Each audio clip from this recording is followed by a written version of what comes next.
जय हिंद।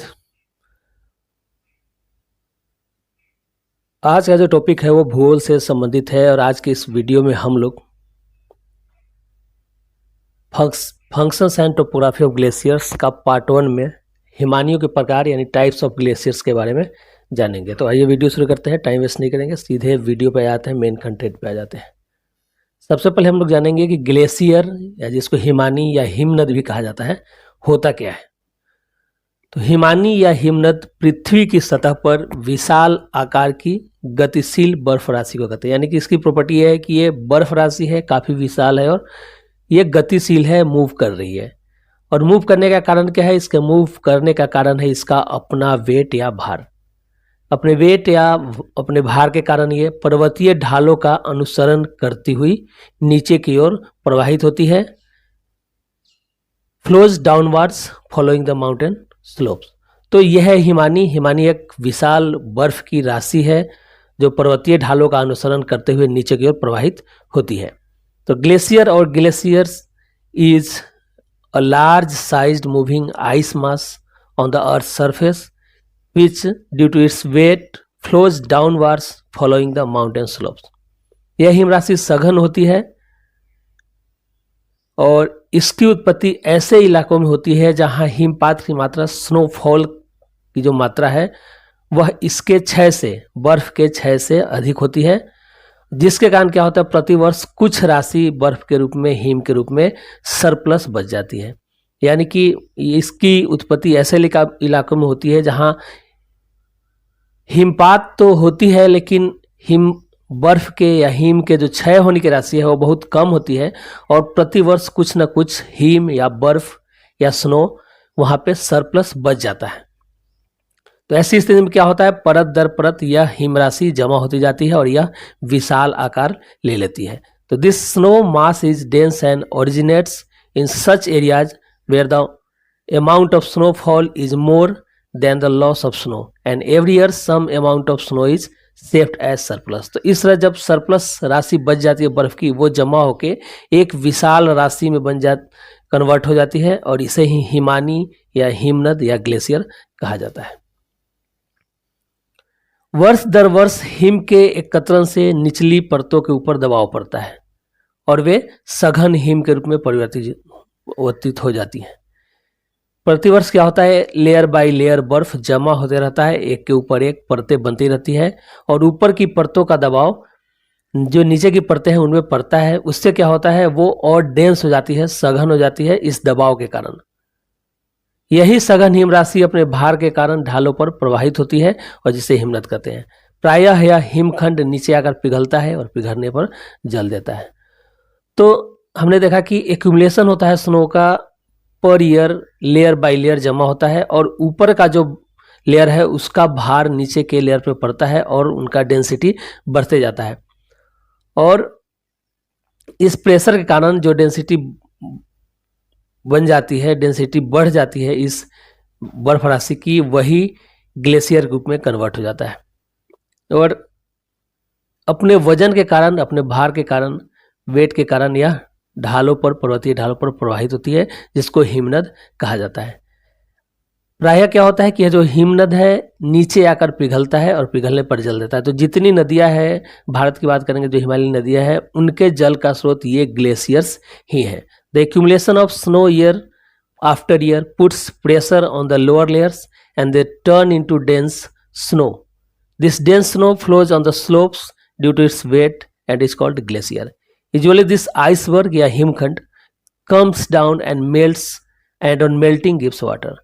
पृथ्वी पर 99% हिमानियां ध्रुवीय हिम चादर के रूप में है, पोलर आइस शीट्स के रूप में पोल पे इकट्ठा है 90% ग्लेशियर्स। तो पृथ्वी की 90% ग्लेशियर्स पृथ्वी पर पोलर आइस शीट के रूप में ध्रुवों पे, नॉर्थ पोल कहिए और साउथ पोल कहिए, वहां पे इकट्ठा है हिम चादर के रूप में, आइस शीट्स के रूप में।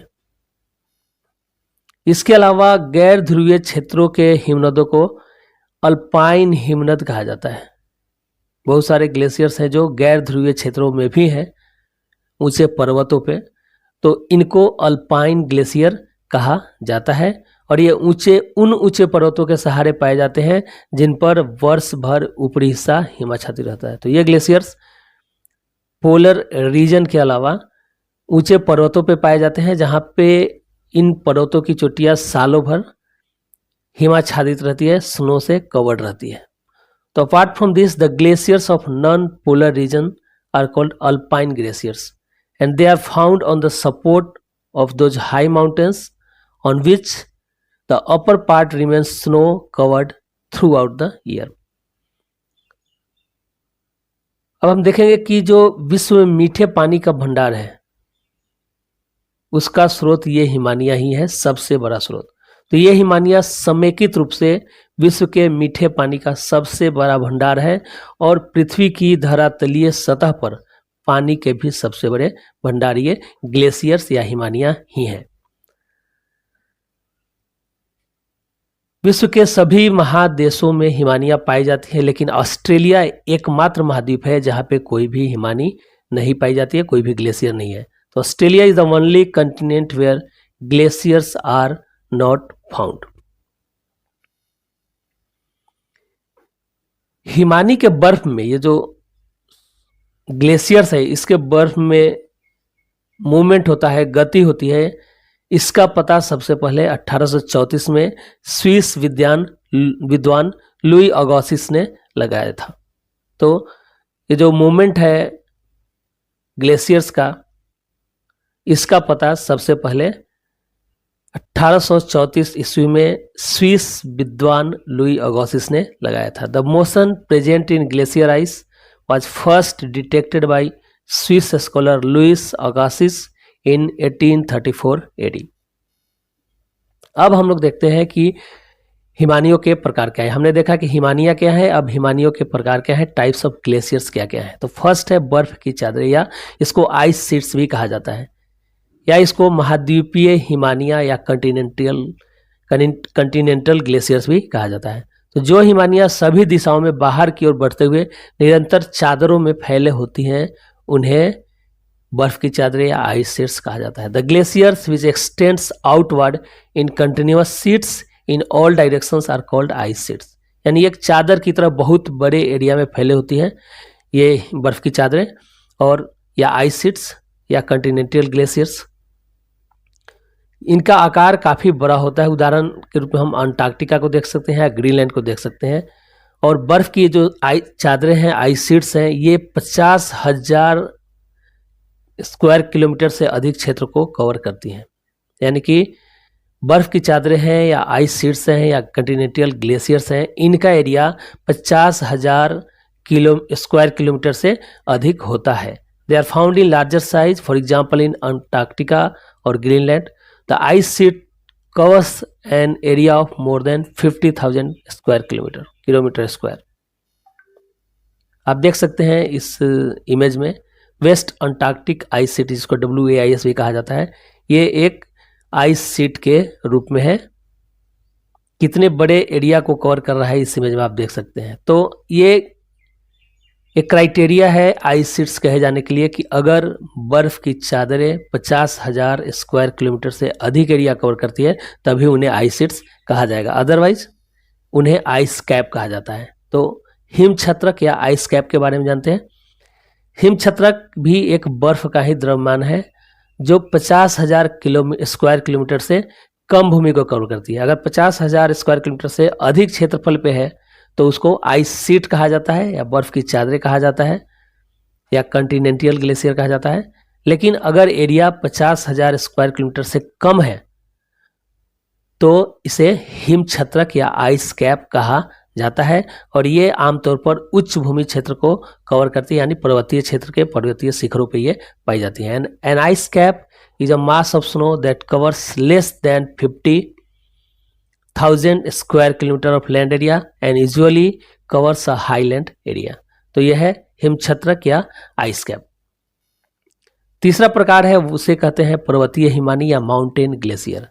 जब ग्लेशियर बर्फ की गति को निर्देशित करने वाले मार्ग के भीतर सीमित होते हैं तो उन्हें पर्वतीय ग्लेशियर कहा जाता है। हमने देखा कि ग्लेशियर में मूवमेंट होता है और पर्वतीय ढाल को वो फॉलो करते हैं, उसी के हिसाब से वो आगे बढ़ते हैं, उनमें मूवमेंट होता है।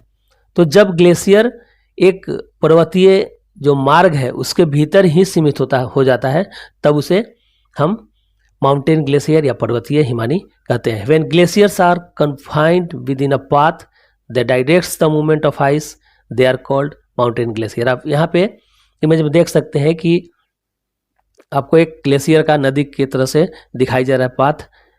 इस एरिया में ही ग्लेशियर्स कन्फाइंड हो जाती हैं, सीमित हो जाती हैं, तब उन्हें पर्वतीय हिमानी या माउंटेन ग्लेशियर कहा जाता है।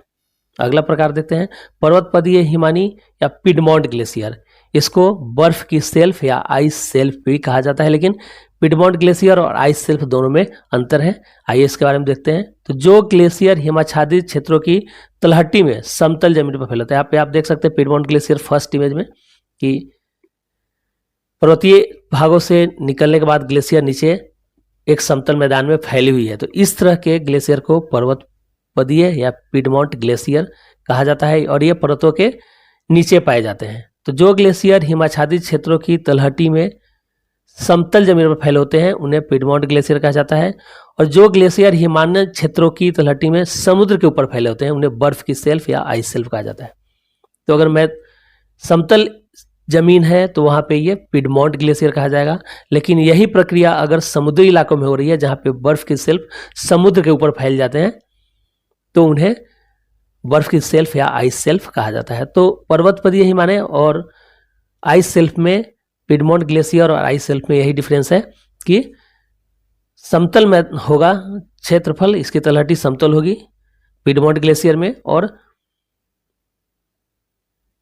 आइस सेल्फ में जो ये हिम का मात्रा है, ग्लेशियर है, वो समुद्र के ऊपर फैल जाती है। The glaciers which spread over the flat land at the foothills of glaciated areas are called Piedmont Glacier, and the glaciers which spread over the sea at the foothills of glaciated areas are called ice shelves. तो पर्वतपदीय हिमानी या Piedmont glacier या ice self में यही difference है कि Piedmont glacier तलहटी में होती हैं, फ्लैट लैंड पे फैली होती है, समतल जमीन पर फैली होती है, जबकि आइस सेल्फ जो है वो समुद्र के ऊपर फैली होती हैं। अब बात करते हैं स्नो लाइन की या हिम रेखा की।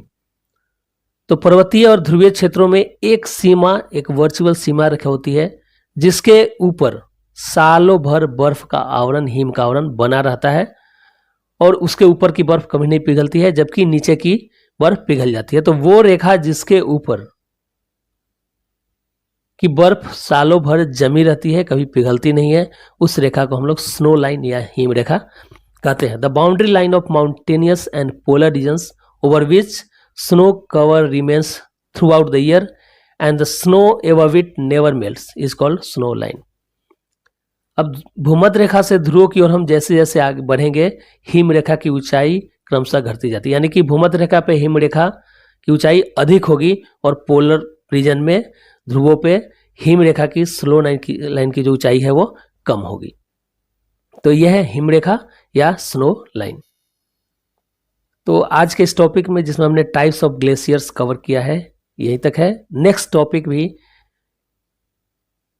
ग्लेशियर से रिलेटेड होगा और इसमें हम लोग हिमानी द्वारा अपरदन यानी ग्लेशियल इरोजन की बात करेंगे, उसके बारे में डिस्कस करेंगे। तो वेट करिए अगले वीडियो के लिए।